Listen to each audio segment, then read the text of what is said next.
भाई और बहनों, मेरा आज का विषय है पाली भाषा, जो भारतीय नागरिकों की प्राचीन भाषा है, प्रथम भाषा है। अ, प्राकृतिक, नैसर्गिक, नेचुरल जो तरीके से भाषा वैज्ञानिकों ने जो विकसित की, उसका वैज्ञानिक और तांत्रिक दृष्टि से इसे इंग्लिश में लिंग्विस्टिक साइंस और टेक्नोलॉजी के अनुसार अध्ययन करेगा तो हमारा इतिहास, हमारी परंपरा, हमारे जीने का जो तत्वज्ञान है, फिलॉसफी है, विज्ञान है, तंत्रज्ञान है, उस पर प्रकाश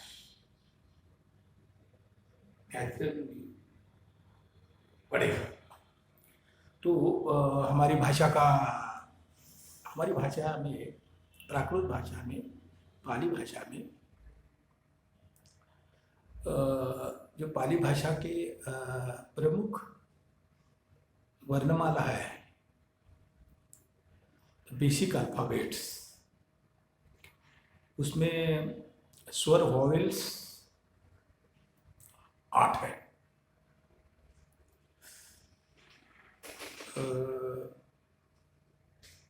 ओ जैसे कि ओ आ, ई उ ऊ, ए ओ, ये स्वर हो गए। अभी हमारे कॉन्सोनेंट्स, व्यंजने 33 है। जैसे कि हमारे जो भाषा है, उनकी भाषा की लिपि को धम्म लिपि कहा जाता है, जिसे अशोक ने तज्ञों की, भाषा तज्ञों का भाषा, आज की भाषा में भाषा विशेष आयोग है, और आयोग गठित करके उसकी लिपि का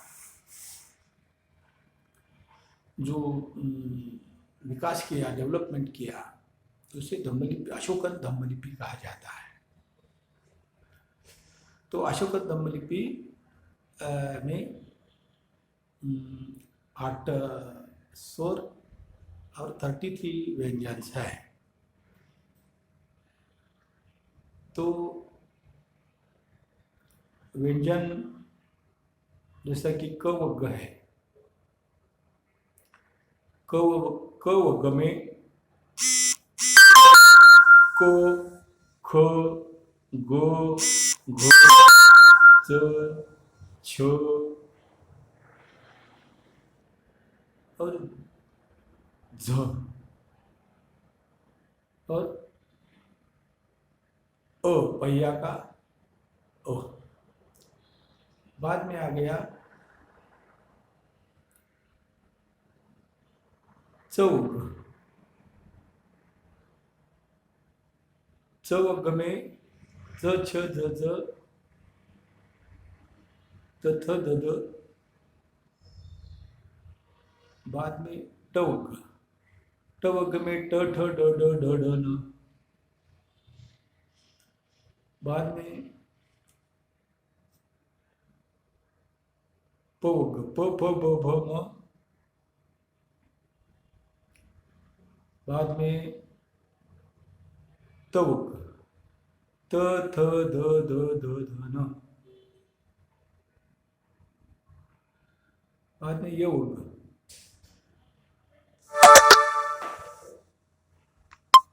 य र ल व स ह ल। क्योंकि पाली भाषा में जो देवनागरी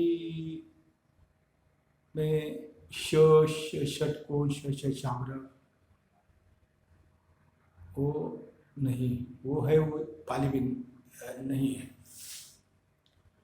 तो पाली सीखने में, समझने में, ये टेक्निकली तांत्रिक उनकी जो मूल वर्णमाला है अगर ध्यान में रख जाएगी और उससे जो जोड़ शब्द बने हैं, क्योंकि जैसा कि हिंदी में कहा एक गाना है, ताल मिले नदी के जल में, नदी मिले सागर से, सागर।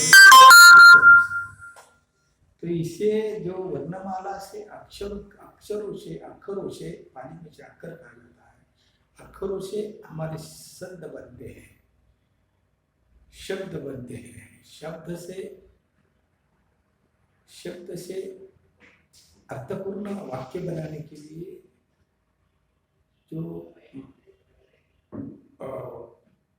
वाक्य बनते हैं, और ये वाक्य से हमारा कम्युनिकेशन होता है। तो भाषा का मूल विषय ही संपर्क करना, कम्युनिकेशन करना, हमारे जो हमको जो अपेक्षित जो अर्थ है उसे दूसरे आदमी को हमारी बात क्या है उसे साइन, चिन्ह, उसे एकत्रित करके अक्षर बनते हैं। तो अक्षर से वाक्य, वाक्य से एक अर्थपूर्ण पैराग्राफ, अर्थपूर्ण, तो क्या हमको कहने का है उसे शब्दांकित किया जाता है, कि उसे वाक्य में बांध दिया जाता है।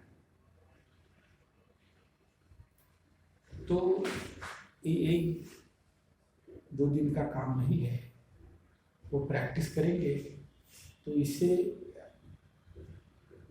जो पाली में खास करके जो काल है, जैसे पाली में अतीत,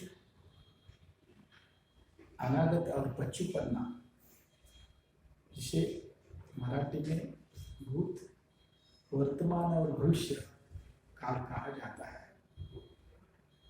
ये काल का परिचय हो जाएगा। तो पाली का व्याकरण, उसमें काल, उसमें नाम, सर्वनाम, क्रियापद, विशेषण, इसका भी, इसे भी अवगत होना बहुत जरूरत है। बाद में विभक्तियाँ, रुदन, बाद में उसके सफिक्स, प्रफिक्स, उपपद।